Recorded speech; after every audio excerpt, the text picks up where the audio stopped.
Bismillahirrahmanirrahim. Assalamualaikum warahmatullahi wabarakatuh. Alhamdulillahirrabbilalamin. Pada hari ini kita bisa berjumpa kembali dalam perkuliahan Sejarah Pendidikan Islam di Indonesia dengan saya Ahmad Rijalul Umami. Sebelum ke pembahasan, mari kita awali dengan mengucapkan Bismillahirrahmanirrahim. Pada kesempatan hari ini, sebelum kita membahas sejarah pendidikan Islam yang ada di Indonesia secara luas, kita akan mempelajari materi sejarah masuknya Islam di Nusantara. Sehingga pokok pembahasan kita hari ini yaitu sejarah masuknya Islam di Nusantara. Adapun tujuan perkuliahan hari ini adalah diharapkan pada pertemuan hari ini mahasiswa memahami yang pertama, teori kedatangan Islam di Nusantara. Yang kedua, sejarah awal masuknya Islam di Nusantara. Yang ketiga, faktor pendorong Islam mudah masuk di Nusantara. Dan yang terakhir adalah jalur masuknya Islam di Nusantara. Langsung saja kita ke pembahasan yang pertama. Teori masuknya Islam di Nusantara. Ada 4 teori yang membahas terkait masuknya Islam di Nusantara. Teori yang pertama adalah teori Mekah. Teori yang kedua adalah teori Gujarat. Yang ketiga adalah teori Persia. Dan yang terakhir adalah teori Cina. Kita akan membahas satu persatu dari teori ini. Teori yang pertama adalah teori Mekah. Jadi di sini beranggapan bahwa ajaran agama Islam bersumber dari orang Mekah, ya, menuju langsung ke Indonesia. Jadi menurut Haji Abdul Karim Amrullah atau Hamka, Islam masuk di Nusantara pada abad 1 Hijriah atau 7 Masehi oleh pedagang Arab langsung dari Mekah. Itu adalah teori Mekah karena beranggapan bahwa Islam lahir di Mekah, maka Indonesia pun yang menyebarkan adalah orang Mekah secara langsung.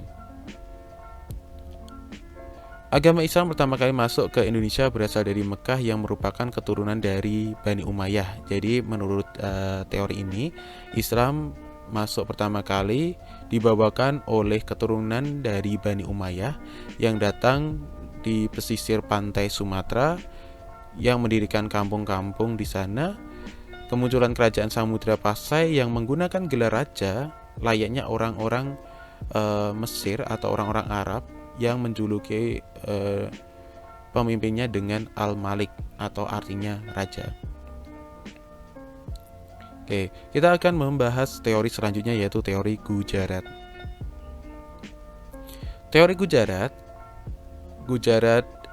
dibawa oleh orang India. Gujarat itu berada di daerah negara India dan dibawa ke Indonesia. Menurut J. Pitchnapel dari Universitas Leiden, Islam dibawa oleh pedagang dari Gujarat, India pada abad 1 Hijriah atau 7 Masehi. Terbukti terdapat ada kesamaan mazhab, yaitu mazhab Syafi'i. Yang ada di Indonesia juga ada sebagian besar menggunakan mazhab Syafi'i, dan miripnya nisan Sultan Kerajaan Samudra Pasai dengan nisan yang ada di Gujarat. Jadi buktinya di dalam nisan untuk Sultan Kerajaan Samudra Pasai ini ternyata dari bentuknya, nisannya, dari jenisnya itu sama dengan nisan yang ada di Gujarat. Itu adalah teori Gujarat. Kita lanjutkan ke teori Persia. Teori Persia beranggapan bahwa Islam dibawa oleh orang Persia, ya, langsung ke Indonesia. Jadi di sini beranggapan bahwa ajaran Islam yang ada di Mekah dibawakan ke Persia dan orang Persia membawakannya ke Indonesia. Menurut Husain Jajadiningrat, sejarawan asal Banten, Proses kedatangan Islam ke Indonesia berasal dari daerah Persia atau Parsi, abad 1 Hijriah atau 7 Hijriah, dikarenakan adanya kesamaan budaya dan tradisi yang berkembang antara masyarakat Parsi dan Indonesia. Ya, di sini juga dibuktikan dengan adanya persamaan tradisi.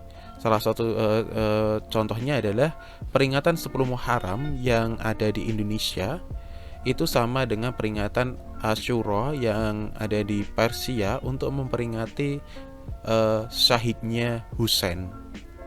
Selain itu juga ada kesamaan ajaran Wahdatul Wujud Hamzah Fansuri dan Syekh Siti Jenar dengan ajaran Sufi Persia. Itu mengenai teori Persia. Kita lanjutkan teori Cina. Ini adalah teori keempat kita yang kita bahas. Dalam teori Cina ini berarti beranggapan bahwa Islam yang ada di Indonesia bersumber dari Cina, ya. Jadi dari Mekah ada orang menyebarkan ajaran agama Islam ke Cina, dan terus Islam yang berkembang di Cina ada tokoh yang membawakan ke Indonesia. Di sini terdapat banyak kesamaan dan ada bukti ditemukannya masjid dengan gaya arsitektur Cina di Jawa. Dan terus Raden Fatah yang merupakan Sultan Demak merupakan ulama keturunan Cina. Di catatan pada dinasti Cina terdapat pedagang yang singgah ke Indonesia. Terus juga penulisan nama-nama pada Sultan Demak yang menggunakan nama-nama Cina. Itu mengenai persamaannya. Nah, di sini bisa digarisbawahi Islam datang ke Indonesia pada abad ke-1 Hijriah 7 Masehi oleh pelayar dari Cina. Itu mengenai teori Cina. Kita lanjutkan ke sejarah awalnya masuk Islam di Nusantara. Islam pertama masuk ke Indonesia melalui proses perdagangan, pendidikan, dan lain-lain yang akan kita bahas nanti. Selanjutnya pada tahun 30 Hijriah atau 651 Masehi, hanya berselang sekitar 20 tahun dari wafatnya Rasulullah SAW, Khalifah Utsman bin Affan mengirimkan delegasi ke Cina untuk memperkenalkan daulah Islam yang belum lama berdiri. Dalam perjalanan yang memakan waktu 4 tahun ini, para utusan Utsman ternyata sempat singgah di Kepulauan Nusantara. Beberapa tahun kemudian, tepatnya tahun 674 Masehi, dinasti Umayyah telah mendirikan pangkalan dagang di pantai barat Sumatera. Sejak itu, para pelaut dan pedagang muslim terus berdatangan. Abad demi abad, mereka membeli hasil bumi dari negeri nan hijau itu sambil berdakwah. Itu mengenai sejarah awal masuknya Islam di Nusantara. Pembahasan yang ketiga, kita akan membahas mengenai faktor pendorong kenapa Islam ini sangat mudah sekali masuk di Indonesia. Yang pertama, Islam disebarkan melalui cara damai. Cara damai di sini adalah tidak menggunakan peperangan atau ancaman kepada penduduk yang ada di Indonesia atau rakyat di Indonesia. Selanjutnya yang kedua adalah syarat masuk Islam mudah. Tidak perlu mengadakan upacara yang membutuhkan biaya besar. Hanya cukup mengucapkan 2 kalimat syahadat, itu sudah bisa masuk ke Islam. Sehingga tidak perlu mengeluarkan uang, tenaga yang banyak agar bisa masuk ke Islam. Yang ketiga, dalam ajaran Islam tidak ada kelas atau kasta, ya. Jadi tidak ada kelas atau kasta dalam Islam. Maksudnya apa? Semua kalangan atau latar belakang individu mempunyai hak kewajiban yang sama dalam beribadah, dalam menjalankan syariat Islam. Jadi tidak ada perbedaan antara yang kaya dan miskin, antara yang pejabat dan rakyat. Itu semua dianggap sama di mata Allah, yang membedakan hanyalah ketakwaannya. Yang keempat, kita akan membahas mengenai faktor yang keempat adalah ajaran Islam menyatu dengan adat setempat. Jadi di sini maksudnya adalah ajaran Islam itu tidak bertentangan dengan norma-norma atau aturan-aturan yang berlaku di Indonesia itu sendiri. Oke, kita lanjutkan ke poin yang kelima. Faktor yang kelima adalah ibadah dan kegiatan dalam Islam sederhana. Jadi dalam peribadahan di dalam Islam tidak perlu mengeluarkan biaya, tidak perlu mengeluarkan tenaga yang cukup besar untuk beribadah. Dan dalam peribadahan dalam Islam itu bisa dilakukan secara sendiri maupun jamaah, dan juga bisa dilakukan di rumah maupun di masjid. Jadi sangat mudah dan sederhana, sehingga inilah menjadi salah satu faktor Islam mudah masuk di Indonesia. Faktor yang terakhir adalah faktor yang keenam adalah runtuhnya kerajaan Majapahit. Jadi ketika Islam masuk di Indonesia, ternyata di situ kerajaan Majapahit dalam kondisi yang tidak baik dan dalam keadaan runtuh. Nah, dengan keruntuhan kerajaan Majapahit, disinilah berdampak positif dalam penyebaran ajaran Islam, sehingga Islam sangat mudah masuk dan bisa disiarkan ke penjuru Indonesia. Itu mengenai faktor pendorong Islam mudah masuk. Kita lanjutkan ke jalur masuknya Islam di Nusantara. Ini adalah pembahasan kita yang terakhir. Islam disebarkan melalui jalur yang pertama adalah jalur perdagangan. Keramahan bangsa Indonesia membuat negara pada saat itu senang berinteraksi dan menjalin hubungan baik dengan Indonesia. Selain itu, posisi Indonesia yang strategis dan berada di jalur perdagangan laut dari timur tengah ke Cina, sehingga para pendakwah Muslim membentuk pasar-pasar dan sekaligus berdakwah. Seperti itu. Jalur yang kedua adalah jalur pernikahan. Ketertarikan orang Indonesia dengan orang Arab yang mancung, yang gagah, yang ganteng itu sangat tinggi, sehingga ketika orang Arab hendak ingin menikahi orang Indonesia itu sangatlah mudah. Dan ketika orang Arab ini akan menikahi orang Islam orang yang ada di Indonesia yang belum beragama Islam, dengan menjelaskan syariat-syariat yang ada di Islam, ketika orang di Indonesia ini mau berubah ke ajaran agama Islam, maka akan dinikahi oleh orang Arab tersebut. Jadi di sini adalah salah satu jalur yang dijadikan dalam penyebaran agama Islam. Oke, yang ketiga, jalur politik. Jalur politik di sini pada zaman itu seorang raja mempunyai kekuasaan dan pengaruh yang besar dan memegang peranan penting dalam proses penyebaran agama Islam. Jika raja dalam kerajaan itu memeluk agama Islam, maka rakyatnya akan memeluk agama Islam juga, akan mengikutinya. Alasannya apa? Karena masyarakat Indonesia memiliki kepatuhan yang luar biasa, yang tinggi terhadap rajanya. Demi kepentingan politik, maka raja akan mengadakan perluasan wilayah kerajaan yang diikuti dengan penyebaran agama Islam. Dan pembawa ajaran agama Islam atau pendakwah Islam yang santun dan cerdas menjadikan raja-raja tertarik untuk mempelajari agama Islam.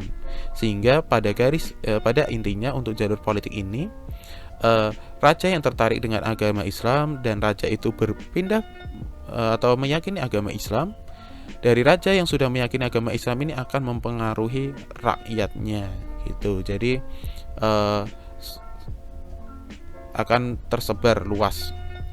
Selanjutnya, jalur yang keempat adalah jalur kesenian. Maksudnya apa?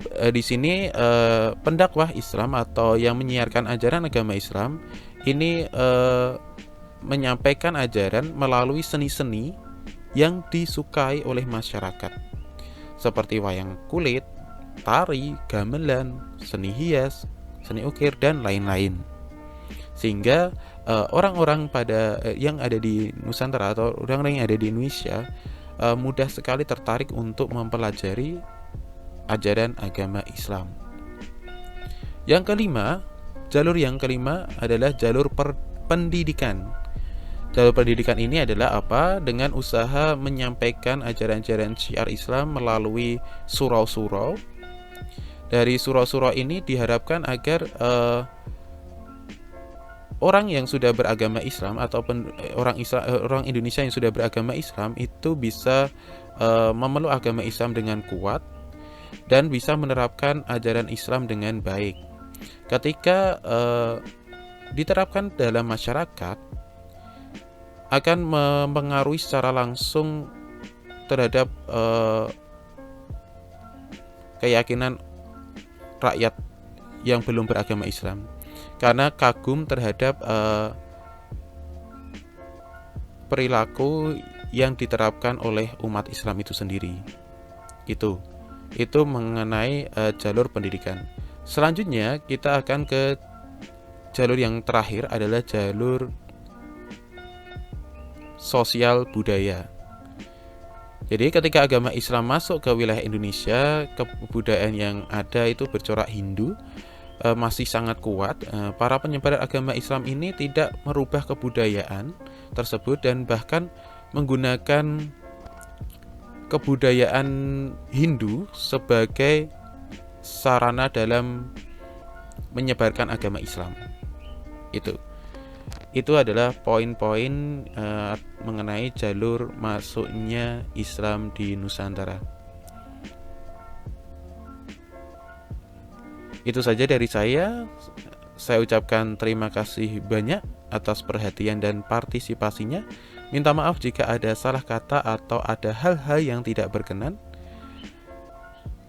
karena pada saat awal tadi kita awali dengan mengucapkan basmalah, maka untuk mengakhiri pemaparan materi ini kita akhiri dengan mengucapkan alhamdulillahirabbil alamin. Saya akhiri, billahi taufik wal hidayah. Wassalamualaikum warahmatullahi wabarakatuh.